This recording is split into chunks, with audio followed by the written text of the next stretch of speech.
Girl, na-check mo na ba yung Maya Black mo? Kasi kung hindi pa, girl, i-check mo na ngayon, dali. Kasi parang nag-increase sila.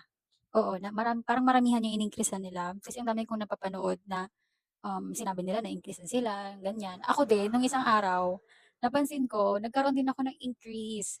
So, wala lang, nakakatuwa lang kasi ilang months pa lang naman akong user ni Maya, ng black card ni Maya. Tapos, nagpa-increase na agad sila. Samantalang yung iba kong account sa ibang bangko, napakatagal. Kailangan mo pang itawag, kailangan mo pang kumbaga ang dami mo pang kailangang patunayan sa kanila para increase'an ka nila. Sobrang bihira nila mag-increase. Pero 'tong si Maya, wala parang ano pa lang ako ata, eh, ilan ba, 2 months? And hindi ko siya like lagi-laging ginagamit. Minsan-minsan ko lang din siyang ginagamit pero nag-increase na sila. Wala, nakakatuwa. So ayun, thank you Maya. Kaya kung hindi mo pa nakikita, i-check mo na ngayon kasi baka na-increase'an ka na din. So, share niyo naman kung magkano na increase sa inyo.